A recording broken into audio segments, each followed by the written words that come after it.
Senior सहाफ़ी और तज्ज़ियाकार हामिद मीर ने कहा है कि अपने फ़राइज़ की अदायगी के दौरान मारे जाने वाले पाकिस्तानी सहाफ़ियों के कातिलों की कभी जवाबदेही नहीं हुई, लेकिन याद रखना चाहिए कि अगर हम इन्हें इंसाफ दिलवाने में नाकाम रहे तो मुस्तकबिल में भी सहाफ़ियों के लिए आवाज़ उठाने वाला कोई बाकी नहीं बचेगा। मारूफ अमरीकी अखबार वाशिंगटन पोस्ट में अपने ताज़ा तज्ज़िये में हामिद मीर लिखते हैं कि हाल ही में 35 साला पाकिस्तानी सहाफ़ी शाहिद ज़हरी बलूचिस्तान के सनती शहर हब में एक धमाके में जाँ बहक हो गए। इनके कातिलों ने इनकी गाड़ी के नीचे बम लगा दिया था और रिमोट कंट्रोल से गाड़ी को तबाह किया गया। कलदम करार दिए जाने वाले शिद्दत पसंद गिरोह बलोच लिबरेशन आर्मी ने इस हमले की जिम्मेदारी कबूल की। ज़हरी के कत्ल से सिर्फ 3 रोज पहले नॉर्वे की नोबेल कमेटी ने आज़ाद सहाफ़त की हिमायत का अवार्ड फिलीपीन की सहाफ़ी मारिया रीसा और रूस के दिमित्री मुरादोव को दिया। नोबेल के इस ऐलान के चंद ही दिनों बाद पाकिस्तानी सहाफ़ी का कत्ल पूरी दुनिया में मीडिया की आज़ादी के लिए बढ़ते हुए खतरात को वाज़े करता है। हम रूस जैसी मतलकुल अनान हुकूमतों के प्रेस पर क्रैकडाउन के बारे में सुनने के आदी हैं, लेकिन फिलीपीन कम अज़ कम ज़ाहरी तौर पर एक जमहूरियत है। हामिद मीर के मुताबिक पिछले बरस इंटरनेशनल फेडरेशन ऑफ जर्नलिस्ट ने एक वाइट पेपर शाया किया जिसमें दुनिया के सहाफ़ियों के लिए 5 खतरनाक तरीन ममालिक की निशानदही की गई। इस फहरिस्त में पाकिस्तान और भारत के साथ इराक, मैक्सिको और फिलीपीन शामिल थे। याद रहे कि ये 5 ममालिक जमहूरियतें होने का दावा करते हैं। इन सब में बाकायदा इंतखाबात होते हैं, इनके मुंतखब रहनुमा हैं और ये सब जमहूरी इदारे रखने का दावा करते हैं, लेकिन सहाफ़ियों के साथ इनका सलूक एक बिल्कुल मुख्तलिफ दास्तान बयान कर रहा है। यूनेस्को के मुताबिक 1993 से अब तक दुनिया भर में तकरीबन 1500 सहाफ़ी मारे गए हैं। पिछली एक दिहाई में 50 से ज़ायद पाकिस्तान में और करीबन 40 भारत में कत्ल हुए।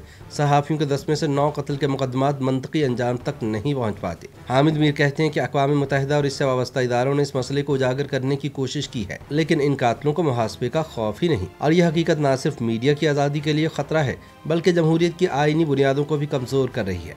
अक़वाम मुत्तहिदा ने सन 2012 में सहाफ़ियों की हिफाजत के लिए लाहे अमल का ऐलान किया था, लेकिन इससे भी कुछ खास बरामद नहीं हुआ। मैं बज़ाते खुद मीडिया के बहुत से शहीदों को ज़ाती तौर पर जानता और उनके साथ काम करता रहा हूँ। मैं पाकिस्तानी सहाफ़ी हयातुल्लाह खान के साथ अपनी आखिरी गुफ्तगू नहीं भूल सकता, जो सन 2006 में शुमाली वज़ीरिस्तान में कत्ल कर दिए गए। हयातुल्लाह ने मुझे बताया था कि मुकामी इंतज़ामिया इनकी रिपोर्टिंग से खुश नहीं थी। उन्होंने इसे खबरदार किया था कि वो अपना काम छोड़ दे या इलाका छोड़ दे। उसने मुझसे पूछा कि उसे क्या करना चाहिए। मैंने उसे मशवरा दिया कि वो वहीं रहे और अपना काम जारी रखे, मगर कुछ दिन बाद हयातुल्लाह को कत्ल कर दिया गया। हामिद मीर कहते हैं कि मैंने और दीगर पाकिस्तानी सहाफ़ी ने मुतालबा किया कि जुडिशल कमीशन हयातुल्लाह के कत्ल की तहकीकात करे। एक कमीशन कायम किया गया और इसकी बहादुर बीवी ने अपने शौहर के कातलों को बेनकाब करने के लिए गवाही देने का फैसला किया।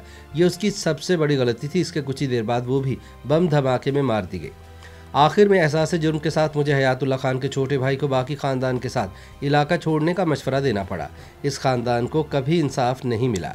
हामिद मीर कहते हैं कि सन 2018 में कश्मीरी सहाफ़ी शुजात बुखारी ने मुझे बताया कि उसे भारत में धमकियां मौसूल हो रही हैं।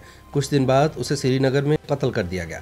मैंने सन 2017 में एक भारतीय सहाफ़ी गौरी लिंकेश के कत्ल पर एक तहरीर लिखी थी जिससे मैं ज़ाती तौर पर कभी नहीं मिला।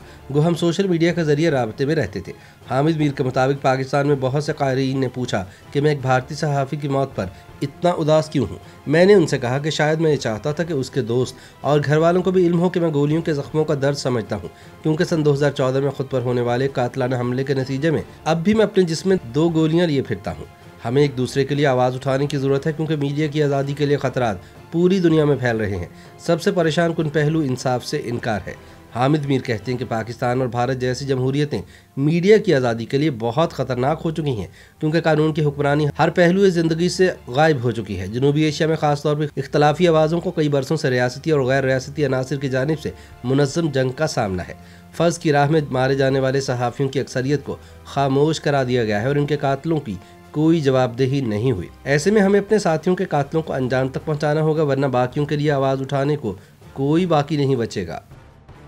YouTube पर गूगली न्यूज देखने के लिए youtube.com की सर्च बार में गूगली न्यूज TV टाइप करें। गूगली न्यूज के पेज पर सुर्ख रंग के सब्सक्रिप्शन वाले बटन पर क्लिक करना ना भूलिए। YouTube पेज पर अपलोड होने वाली वीडियोस से बाखबर रहने के लिए बेल आइकन पर क्लिक कीजिए। आपको हर नई वीडियो के बारे में नोटिफिकेशन मौसूल हो जाएगा।